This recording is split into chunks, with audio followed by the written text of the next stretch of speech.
I used to have this terrible nightmare. Only now, over the last 4 to 5 years, it seems to have disappeared. The treasure within. What nightmare are you talking about and why do you think it has disappeared now? I used to get continuous nightmares about appearing for a maths examination where I did not know anything. Now that Psyche must have gotten over it, I don't have to think about the education, and there is absolutely no time to get nightmares. Tell us something about your earliest memories in school. In the first and second year I was a good student. After I reached the third standard, I simply lost interest and never studied. I used to be interested in games, running around, playing jokes and pranks on others. I would copy in class during exam times. I would try to get hold of the examination paper that had been prepared and study it, as I could not remember things that had been taught to me in class. However, later, one sentence spoken to me by my principal changed my life. When I approached my 11th standard, the principal called me and said, "Look here, son, I've been seeing you from day one. You are a good student, but you never studied. I have taken care of you till today. Now, I can no longer take care of you, so you do it yourself." He talked to me for 5 minutes. "You don't have your father. Your mother has worked so hard to bring you up and paid all your fees all these years, but you have only played games. Now you should rise to the occasion and study."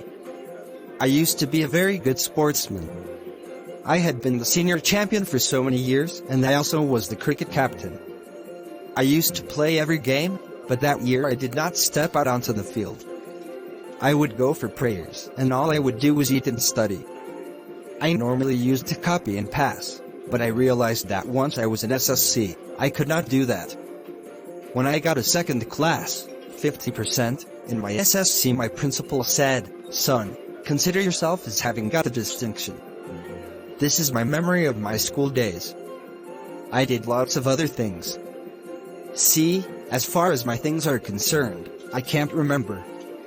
I forget things very easily.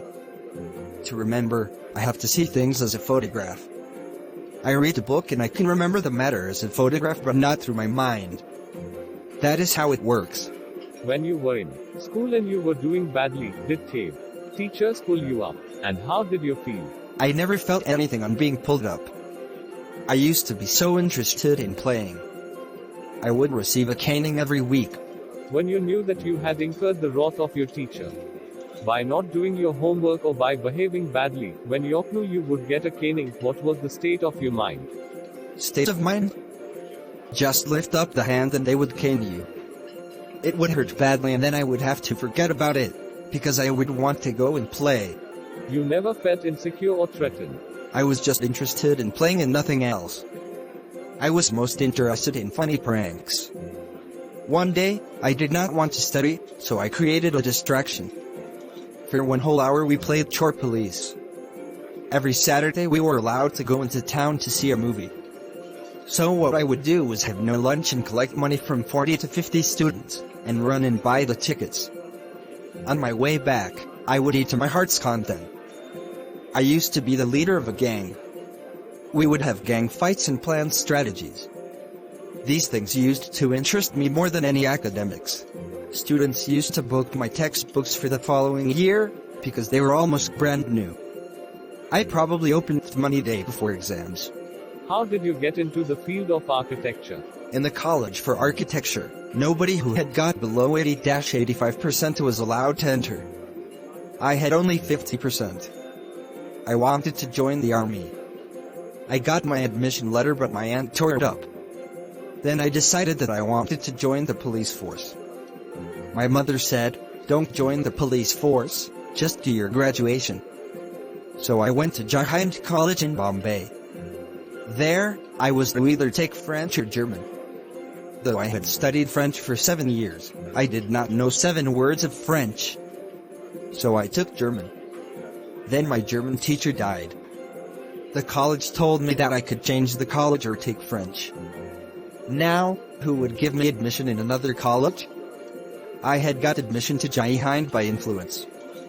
So I thought, okay, I will take French, and I started learning French again. I learned it from my cousin. She was an architect's wife. I was going to an architect's office to learn French. Was it then that you decided you wanted to do architecture? Actually, it all happened quite by chance. In the architect's office, I saw somebody drawing a window detail. A window detail is a very advanced drawing. I told him that his drawing was wrong, that the window he had drawn would not open. He then had a bet with me, and later he found that indeed, his drawing was wrong. My cousin's husband was surprised. He asked me to draw a few specific things, which I immediately did. He asked me to design a house, and I designed a house. After that, he told me to drop everything and join architecture. We went to meet the principal of the college. The principal warned me, "I will allow you to take part in the entrance exams, but if you do not do well, I will not allow you to join." I got an A+ in the entrance exam, and from that day it was a cakewalk. I had never made a plan, but I knew how something looked like, from the top. I had never known what a section was, but I knew if you cut a plan what it would look like. I stood first class first throughout, after that. I believe that all this understanding came from what I used to play and do during school. I had a friend called Baram Divaka. We used to have competitions between us for designing forts, guns and ammunition. Each of us would design something in an effort to be different.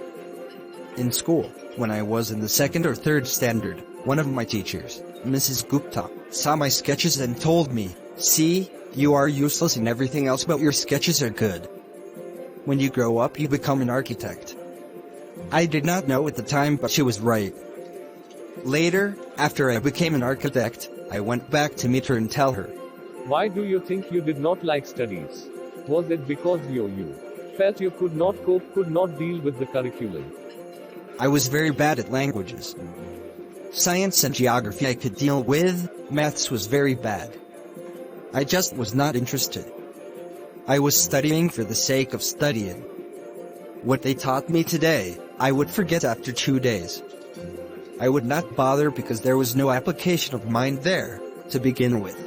Did you think that what they taught in school was boring, or did you feel that once you understood the concept of what was being taught, you lost interest in the rest of the lesson? Living in a boarding school is difficult. We were just living from day to day. Nowadays, there are so many tests. Back then, whenever we had tests, we used to just copy. The teacher thought that we had done our work.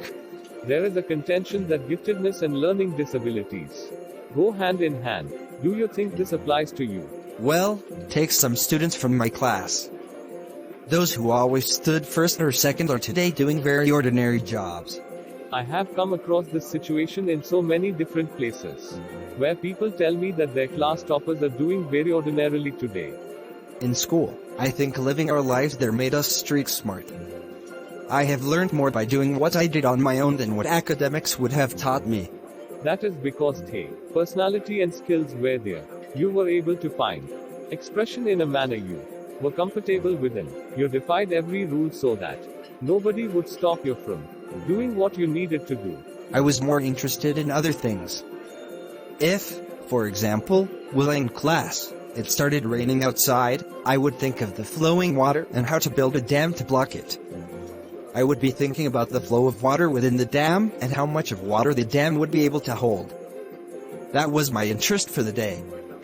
When students lost a button while playing or fighting, they would come running to me and I would cut a button for them from chalk, using a blade. Discipline in the school was very important and no student could afford to have a button missing. The student would get past dinner with a full neat uniform, and after that it did not matter. Branch. Coming to the present, how do you decide as to what I was more interested in other things? If, for example, while in class, it started raining outside, I would think of the flowing water and how to build a dam to block it. I would be thinking about the flow of water within the dam and how much of water the dam would be able to hold. That was my interest for the day. When students lost a button while playing or fighting, they would come running to me and I would cut a button for them from chalk, using a blade. Discipline in the school was very important and no student could afford to have a button missing. The student would get past dinner with a full neat uniform, and after that it did not matter. Coming to the present, how do you decide as to what kind of Structure you want to give a client. I look at the client's face, his clothes, the way he talks and pronounces, the way he eats, and I would know what his taste would be like. I can relate to people in a way that would be comfortable. I sketch very spontaneously on a paper on the spot. That paper, I give to my people in the office. You do it instinctively. Call it instinct, call it arithmetic, whatever. Now it comes to me like mathematics. Putting design, construction, psychology and sociology together and making a sketch from all that is mathematics.